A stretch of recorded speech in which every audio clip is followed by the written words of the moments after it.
Halo sobat semuanya, kembali lagi jumpa dengan Mimin tentunya di Cerita and Favor. Nah, untuk kali ini Mimin akan melanjutkan film terakhir dari serial film Kung Fu Panda keempat.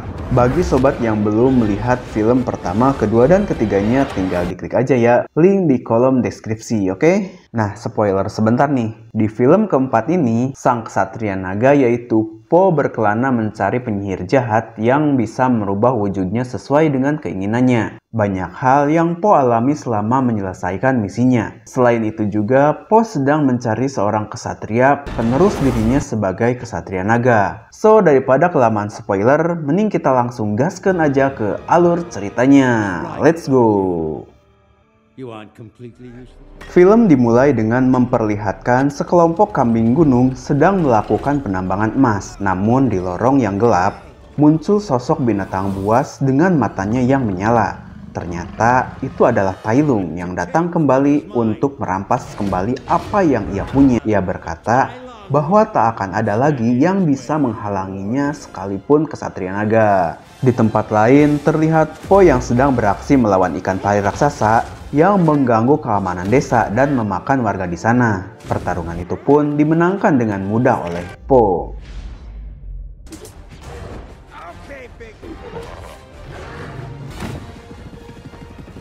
Setelah menemui para warga, Po bergegas pergi dari sana karena ada janji untuk meresmikan kedai mie baru milik ayahnya yang semakin ramai. Sesampainya di sana, Po disambut dengan meriah, terutama anak-anak yang sangat mengagumi Po sebagai ksatria naga. Di sana juga, Master Shifu hadir untuk memberitahukan hal yang sangat penting. Namun Po mengatakan bahwa ia akan membahasnya setelah peresmian kedai mie milik ayahnya selesai. Di acara tersebut, Po menjelaskan bahwa kelima temannya sedang tidak ada di desa karena sedang menjalankan misi masing-masing di daerah yang sangat jauh. Singkat cerita, akhirnya Po dan Shifu pergi ke kuil giok. Di sana Shifu memerintahkan Po agar ia segera mencari penerus ksatria naga. Dengan begitu, Po bisa menggantikan posisi Ogway sebagai leader spiritual. Namun, Po terlihat tidak setuju karena ia masih ingin menjadi ksatria naga. Terlebih, ia tidak mengerti tentang tugas yang harus dijalankan kalau ia meninggalkan posisinya sebagai ksatria naga. Karena Shifu terus-menerus memaksa, akhirnya diadakanlah pemilihan ksatria naga seperti dahulu yang dilakukan oleh Ogway. Kandidat kuat telah berkumpul dan telah menunjukkan skill masing-masing. Po harus memilih salah satu dari kelima kandidat terkuat. Nah, di sana ada bison, kambing, rusa, piglet, dan panda kecil. Tetapi dengan kocaknya, Po malah menunjuk dirinya sendiri karena ia merasa bahwa ia masih pantas menjadi ksatria naga. Setelahnya, Po menjelaskan kepada Shifu bahwa ia belum siap untuk menggantikan posisi Ogway. Meskipun begitu, Shifu menasihati Po bahwa suatu saat Po akan menemukan jawabannya mengapa ia harus segera mencari penerus ksatria naga. Lantas Po bermeditasi untuk menemukan jawabannya. Namun semakin Po berusaha memikirkannya, semakin bingung tentang apa yang harus dilakukan ke depannya.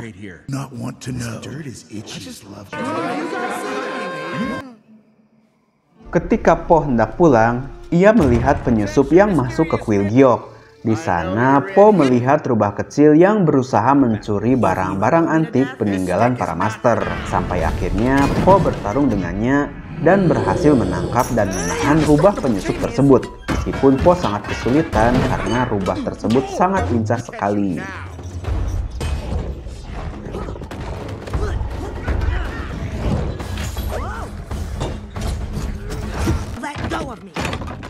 Setelahnya datanglah sekelompok kambing gunung yang mengabarkan bahwa Tai Lung telah kembali dan menghancurkan tambang emas miliknya. Namun Po di sini tidak mempercayainya karena harusnya Tai Lung berada di dunia roh. Nah, si rubah yang sudah dikurung tadi mengatakan sesuatu nih yang membuat Po semakin kebingungan. Esok harinya Po pergi sendirian untuk mengecek tambang emas yang dihancurkan oleh Tai Lung. Namun anehnya, jejak kaki makin lama makin mengecil. hingga Po mengingat perkataan si rubah yang sedang ditahan. Setelah itu, Po akhirnya pulang dan menuju ke tempat tahanan si rubah yang bernama Zen. Nah, setibanya di sana, Po lantas bertanya apa yang sebenarnya terjadi karena Po curiga si Zen ini mengetahui situasi yang terjadi atas kekacauan di tambang emas. Mengapa Tai Lung bisa kembali padahal Po sudah mengirimkannya ke dunia roh, dan hanya Po sendiri yang bisa membukanya menggunakan tongkat yang diberikan oleh Ogway. Lalu si Zen beranggapan bahwa itu semua bukan ulah Tai Lung, tetapi ulah penyihir jahat yang bisa merubah wujudnya sesuai dengan keinginannya yang bernama Chameleon. Nah, Po lantas bertanya cara menemukan penyihir jahat itu. Zen mengatakan bahwa hanya dia yang bisa menunjukkan keberadaan Chameleon kepada Po. Awalnya Po tak percaya dan ia akan mencarinya sendiri. Tak lama Po datang kembali dengan terpaksa melepaskan Zen untuk melacak keberadaan Chameleon. Meskipun Master Shifu tidak menyetujuinya, Zen dan Po tetap akan pergi mencari keberadaan Chameleon. Po menitipkan pesan kepada Master Shifu agar ayahnya tidak mengkhawatirkannya yang akan berpetualang. Di kedai mie yang baru diresmikan, para warga ramai menceritakan kemunculan Chameleon, sang penyihir jahat. Nampak kedua ayah Po berusaha tidak panik dan mempercayakan semuanya kepada Po, sang kesatria naga. Berpindah ke tempat lain, terlihat para master sedang berdiskusi untuk mengatasi Chameleon yang semakin membahayakan daerah mereka.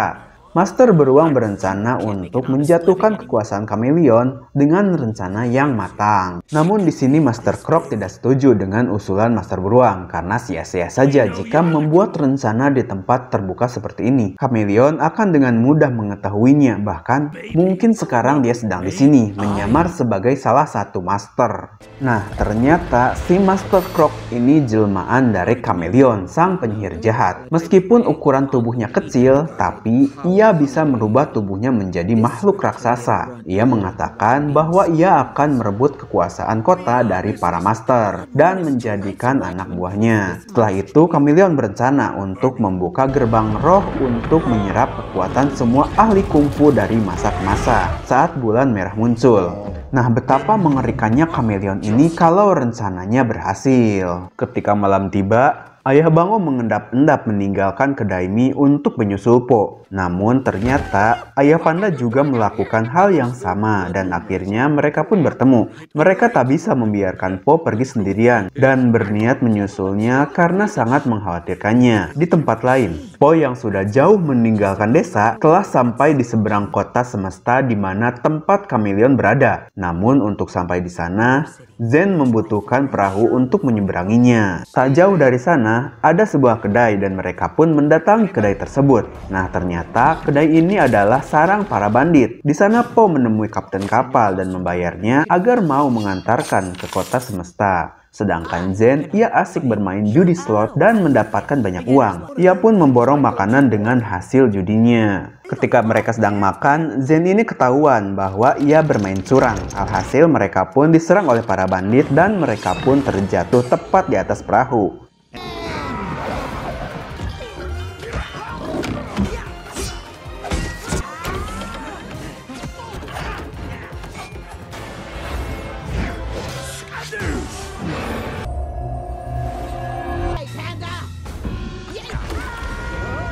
Nah, karena sudah berada di atas perahu, mereka pun melanjutkan perjalanan bersama si kapten kapal. Selama perjalanan, Po menanyakan asal-usul Zen yang bisa sampai ke desa lembah, tempat tinggal Po. Zen menceritakan bahwa ia berasal dari kota semesta. Ia hidup sebatang kara dari kecil. Untuk bertahan hidup, ia pun menjadi pencuri sejak kecil. Namun, semenjak kedatangan Chameleon, kota semakin kacau dan akhirnya Zen memutuskan untuk meninggalkan kota. Karena sudah larut malam, mereka pun tertidur.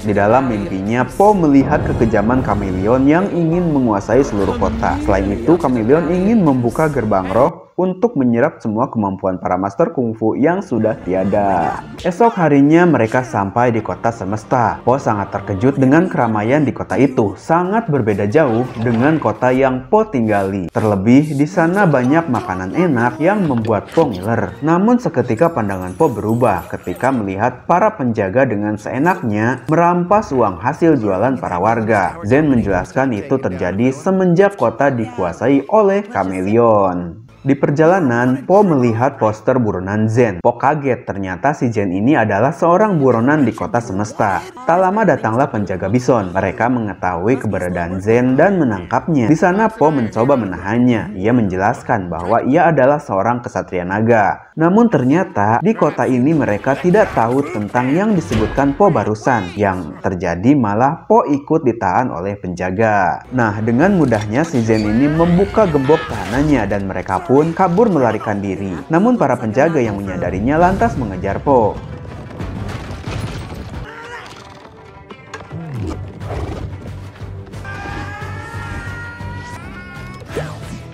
Sampai akhirnya Zen membawa Po ke tempat persembunyian rahasia para kriminal kota tinggal. Di sana Zen ditemui oleh seekor terenggiling yang merupakan ketua para kriminal. Zen mengatakan bahwa ia datang dengan seorang kesatria naga yang akan membantu mengalahkan Kameleon agar kota kembali sejahtera. Namun lagi dan lagi mereka tidak tahu menahu tentang kesatria naga. Zen berusaha meyakinkan si terenggiling agar mau membantunya untuk mengalahkan Kameleon agar kota kembali seperti dahulu. Karena terus-menerus dibujuk oleh Zen, si terenggiling pun akan memikirkannya terlebih dahulu. Di tempat lain terlihat kedua ayah Po tiba di sebuah kedai yang pernah Po datangi, yaitu kedai para bandit. Di sana ayah Bango menanyakan mengenai seekor panda. Nah, si ayah Bango tidak tahu bahwa Po sudah membuat keributan di kedai ini. Alhasil, si ayah Bango pun diminta untuk mengganti kerugian akibat ulah Po. Tak lama masuklah ayah panda. Ia berpura-pura menjadi Po. Terlihat para bandit mulai ketakutan melihatnya. Namun karena kelakuan ayah panda ini mencurigakan, para bandit pun menyadari bahwa ia bukanlah Po. Keributan pun terjadi lagi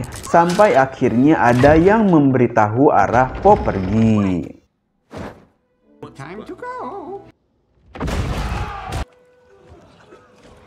Di kota semesta, terlihat Po dan Zen sedang berusaha memasuki istana milik Kameleon lewat jalan rahasia yang hanya diketahui oleh Zen. Namun Zen mengatakan bahwa ia tidak bisa mengantarkan ke dalam istana karena ia sendiri takut. Po sangat berterima kasih atas bantuan Zen. Ia juga mengatakan bahwa Zen bisa berubah menjadi pribadi yang baik. Setelah mendengarkan ceramah Po, Zen lalu memutuskan untuk menemani Po ke dalam istana. Di sana terlihat banyak penjaga, namun mereka semua sedang tertidur. Dengan hati-hati, Po melewati semua penjaga agar tidak ketahuan. Namun di sana si Po malah kentut yang membuat semua penjaga terbangun, dan mereka pun bergegas lari ke dalam istana.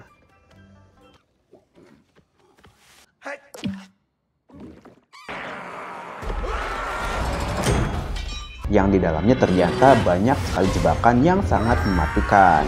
Mereka pun bisa selamat dari jebakan pertama, namun sesampainya di dalam, Po tidak bisa menghindari jebakan selanjutnya, dan akhirnya Po terkurung oleh penjara besi yang sudah dialiri sihir, sehingga pukulan Po tidak berpengaruh terhadap besi tersebut. Zen berusaha mengangkatnya dari luar.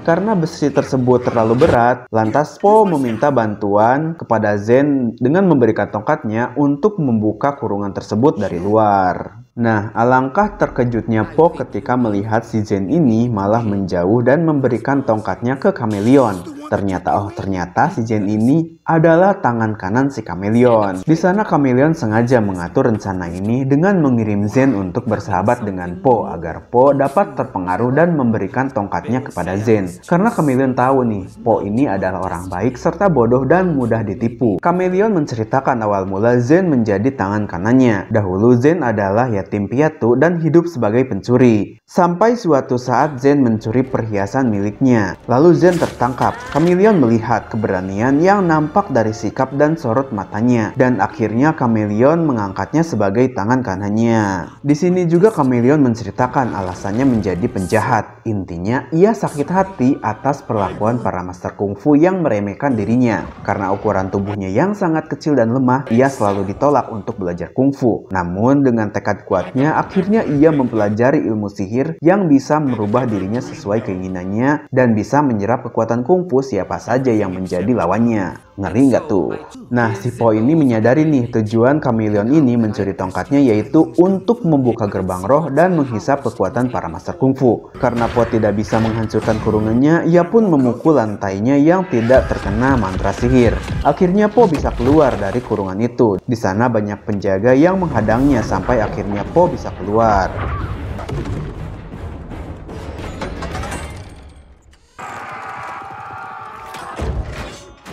Sesampainya Po di jembatan kuil, datanglah Zen membawa tongkat spiritual miliknya. Namun sayangnya itu bukanlah Zen melainkan Chameleon yang menyamar. Karena lengah, akhirnya Po ditendang dari jembatan dan jatuh dari jembatan yang sangat tinggi tersebut. Zen beranggapan Po telah mati dan merasa bersalah atas perbuatan yang telah dilakukannya. Namun ternyata Po masih selamat. Dia menggantung di sebuah ranting pohon. Dalam keadaan putus asa, datanglah kedua ayahnya untuk menyelamatkan Po.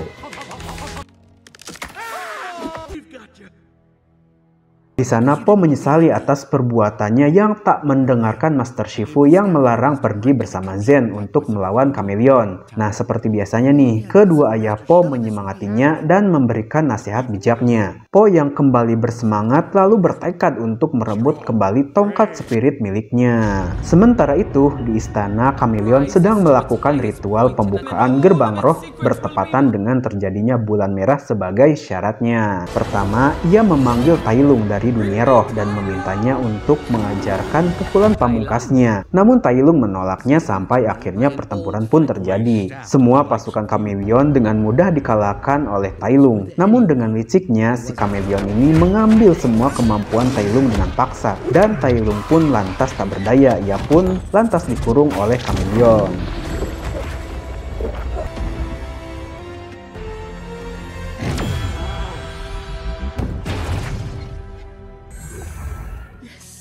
Nah, begitulah seterusnya. Setiap master yang dipanggil dari dunia roh diambil kekuatannya dan dikurung di sel yang dilapisi oleh sihir sama seperti Po tadi. Karena kecewa atas perbuatan Chameleon, Zen lalu pergi keluar. Di sana ia bertemu dengan Po. Ia sangat senang karena Po ternyata masih hidup dan melarangnya menemui Chameleon karena itu sama saja dengan bunuh diri. Namun Po tak peduli dengan ucapan Zen yang telah mengecewakan dirinya. Sekuat tenaga, Zen melarangnya dan ia menyesal telah mengkhianati kepercayaan Po. Untuk menghentikannya, Zen lalu bertarung sampai akhirnya Zen memeluk Po. Ia benar-benar tulus meminta maaf pada Po. Namun Po tetap harus pergi untuk menghentikan Chameleon yang sangat membahayakan. Setibanya Po di kuil, Po melihat Chameleon sedang menyerap kekuatan kungfu para master yang dulu telah dikalahkannya. Di sana para master menyalahkan Po karena kebodohannya yang telah memberikan tongkatnya kepada Chameleon. Lalu Po berjanji akan merebut kembali tongkatnya dan akan mengirim kembali semua para master ke dunia roh,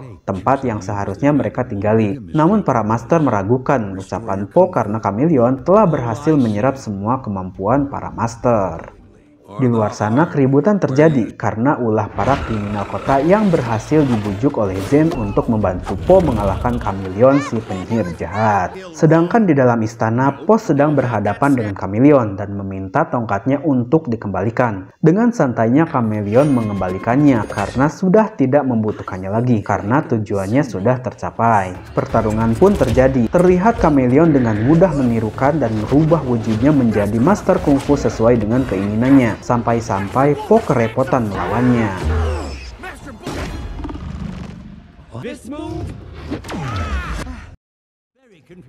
Ketika Po terdesak, datanglah Zen yang membantunya. Lalu Chameleon menggabungkan semua wujud dari master terdahulu menjadi satu, sehingga terbentuklah sosok monster yang sangat mengerikan.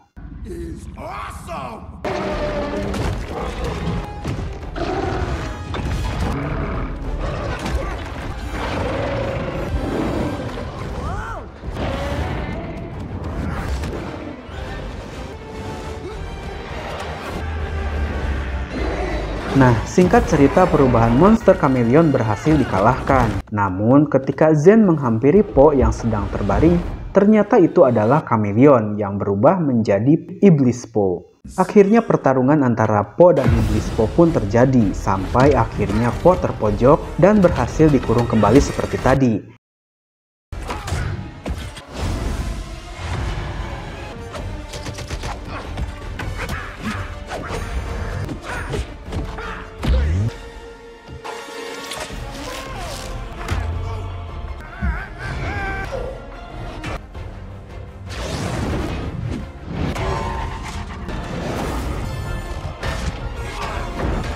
Nah, di sini Po sekali lagi mempercayakan tongkat spiritnya kepada Zen untuk melawan Chameleon.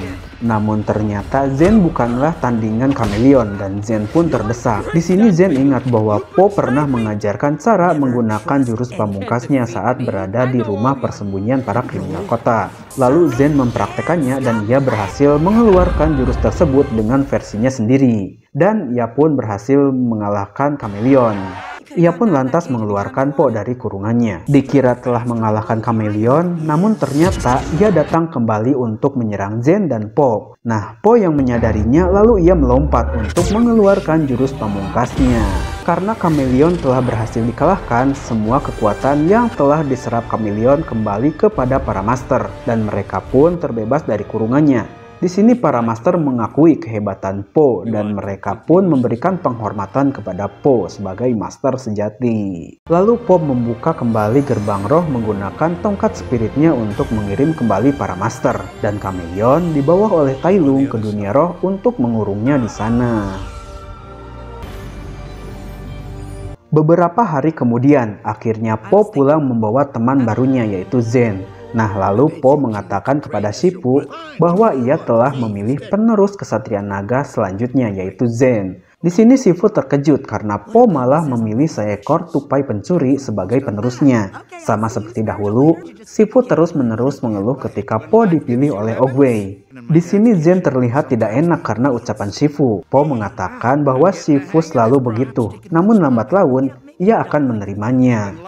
Nah, di akhir film datanglah 5 kesatria giok yang membuat Zen sangat terpukau. Lalu Po meminta kepada mereka untuk melatih Zen sama seperti dahulu mereka melatihnya. Dan film pun selesai. Oke sobat semuanya, itulah akhir dari film Kung Fu Panda keempat, sekaligus film terakhir dari serial film Kung Fu Panda. Nah, gimana sobat? Makin seru kan filmnya? Oh ya, menurut sobat semua, dari keempat film yang sudah Mimin bahas, film manakah yang paling seru menurut sobat semua? Tulis di kolom komentar ya. Oke, sekian dulu pembahasan alur cerita film kali ini. Next, Mimin akan mereview film yang tak kalah seru. Jadi jangan lupa di subscribe ya. See you the next video.